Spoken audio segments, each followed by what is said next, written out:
después de haber considerado ya los alcances y los límites de la teoría del poder de Quijano y de su noción de eh, heterogeneidad histórico-estructural y también su teoría de la clasificación social, pasemos ahora al análisis de un cuarto aspecto central no solamente de su obra, sino de todo el pensamiento decolonial. Me refiero a su crítica del eurocentrismo. A este respecto debo decir que existe mucha confusión por parte de los seguidores del pensamiento decolonial, generada en parte por la ambigüedad con que teóricos como Quijano y Dussel han abordado este problema. Quijano en particular entiende el eurocentrismo en relación con los paradigmas dominantes de la teoría sociológica, muy en la línea de lo dicho por Immanuel Wallerstein. Según el sociólogo norteamericano, la ciencia social, que es un producto del sistema mundo moderno, ha hecho de Europa el paradigma de la civilización y del progreso. La ciencia social surgió en respuesta a problemas europeos en un momento de la historia en que Europa dominaba todo el sistema mundial. Esto condujo a la ilusión de que los problemas que abordaba la ciencia social eran válidos para todo el planeta y que procesos que se desarrollaron en Europa, como la revolución industrial, marcaban tendencias evolutivas universales. De modo que para Wallerstein, la ciencia social, desde el siglo XVIII al XX, levanta la pretensión de poder descubrir los procesos universales que explican el comportamiento de los hombres en sociedad. Las ciencias sociales nomotéticas, como las llama Wallerstein, nacen con una conciencia resueltamente universalista, en el sentido de que piensan que lo que ocurrió en Europa entre los siglos XVI y XIX representa un patrón aplicable a todas partes. Es por esta razón que en 1996 Wallerstein hace un llamado para abrir las ciencias sociales en el célebre informe de la Comisión Gulbenkian para la reestructuración de las ciencias sociales, que tuvo mucha influencia en América Latina. Pues bien, Quijano avanza en esta misma línea de Wallerstein al afirmar que el eurocentrismo forma parte integral de la cultura del sistema mundo, pero va más allá de Wallerstein al no limitar el eurocentrismo a los paradigmas de las ciencias sociales. En primer lugar, al igual que Wallerstein, Quijano denuncia que el eurocentrismo es una tendencia endémica del modo en que las ciencias sociales producen conocimiento. Dice Quijano, cito, desde el siglo XVIII, en los principales centros hegemónicos del patrón mundial de poder, fue elaborado y formalizado un modo de producir conocimiento que daba cuenta de las necesidades cognitivas del capitalismo. La medición, la cuantificación, la objetivación de lo cognoscible respecto del conocedor. Ese modo de conocimiento fue, por su carácter y por su origen eurocéntrico, denominado racional. Fue impuesto y adquirido en el conjunto del mundo capitalista como la única racionalidad válida y como emblema de la modernidad. Se trata de la perspectiva cognitiva producida en el largo tiempo del conjunto del mundo eurocentrado del capitalismo colonial moderno y que naturaliza la experiencia de las gentes en este patrón mundial de poder. Fin de cita, páginas 286-287. Pero regresemos a la elucidación del concepto de eurocentrismo, que es lo que nos interesa ahora. Prescindiendo por un momento de ese modelo sistémico y totalizante en el que Quijano subsume el concepto, hay muchas cosas en que su crítica del eurocentrismo tiene razón y dan en el clavo, me parece. Sobre todo en la idea, ya señalada por Wallerstein, pero también por Dussel, de la naturalización de la experiencia europea como representativa de la experiencia humana en general.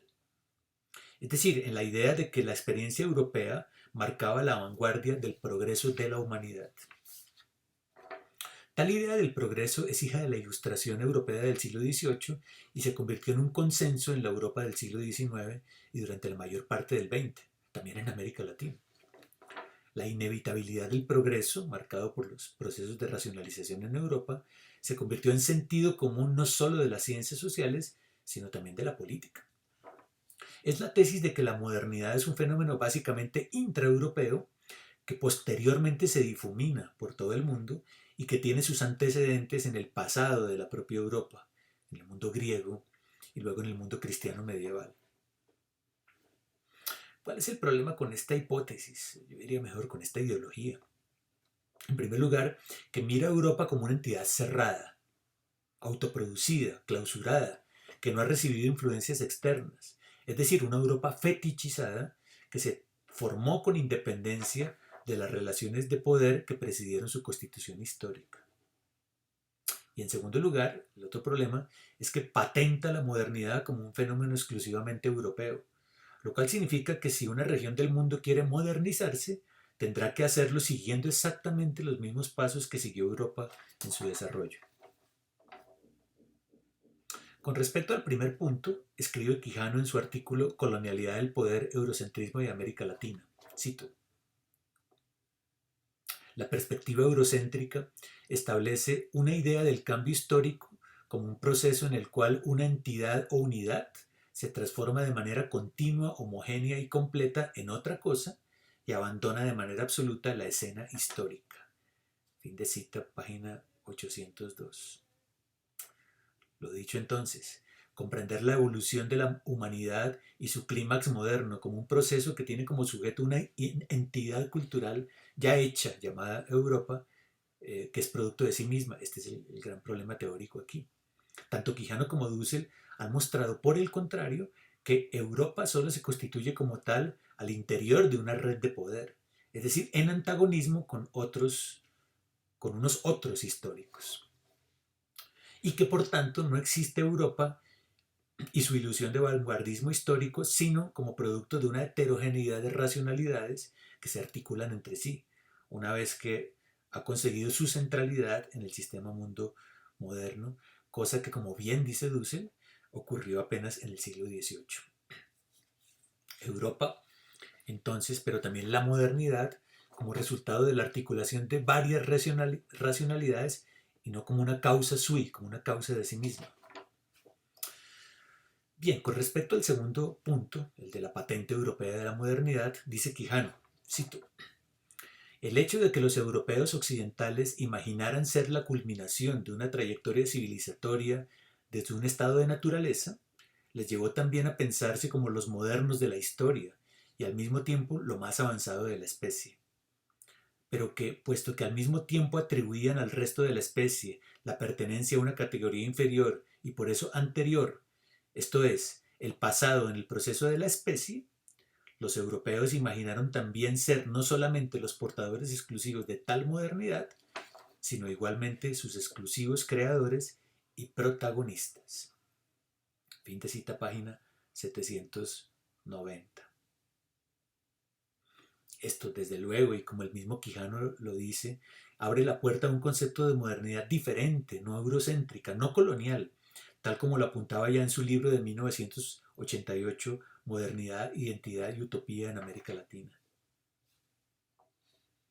Por desgracia, luego algunos seguidores del pensamiento decolonial han insistido en que la modernidad es irremediablemente eurocéntrica, capitalista y colonial, y que por lo tanto es necesario rechazar la modernidad en su conjunto para refugiarnos en las epistemes otras de los pueblos originarios que aún sobreviven intactas después de 500 años. Semejante perspectiva ahistórica y antimoderna se desvía ya demasiado de la propuesta de Quijano de modernidades alternativas o de la transmodernidad de Dussel para precipitarse en un romanticismo apocalíptico y apolítico que rechaza las dimensiones emancipatorias de la modernidad. También se ha consolidado en ciertos ámbitos la idea de que toda universalidad es de por sí eurocéntrica, sea en el campo epistémico o en el campo político. Es la tesis de que toda perspectiva universalista, sea en política o en ciencia, es en realidad la proyección ideológica de la particularidad europea. Es decir, de que, por ejemplo, la ciencia moderna no es en realidad universal, sino más bien la representación ideológica y colonial del patrón europeo u occidental como si fuera universal. Esto significa, dicen algunos, que el universalismo corresponde a una encarnación cultural concreta, que es Europa, que es utilizado como herramienta del capitalismo para someter a otras regiones no capitalistas o a otras culturas que se consideran bárbaras. Detrás de toda pretensión de universalidad se esconde siempre el interés particular de un sujeto capitalista o varón, blanco, europeo, burgués, imperialista, etc.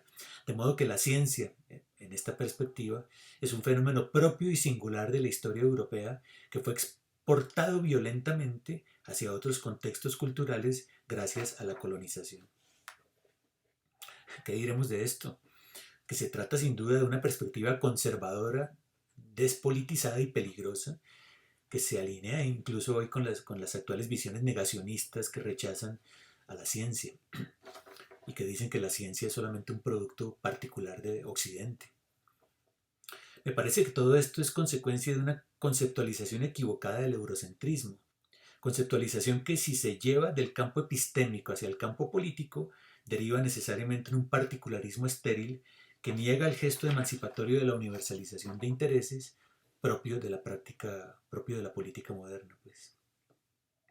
La negación de la universalidad política en nombre del particularismo de las luchas no es entonces el camino para una política decolonial, tal como argumentan hoy muchos activistas. Una política emancipatoria no es aquella que lucha por el reconocimiento de las formas de vida particulares, sino una que recurre a la universalización de intereses para combatir el marco que organiza desigualitariamente la sociedad. Entonces, ¿qué es el eurocentrismo? Desde una perspectiva filosófica, yo diría que es una forma inadecuada de entender la relación entre lo universal y lo particular.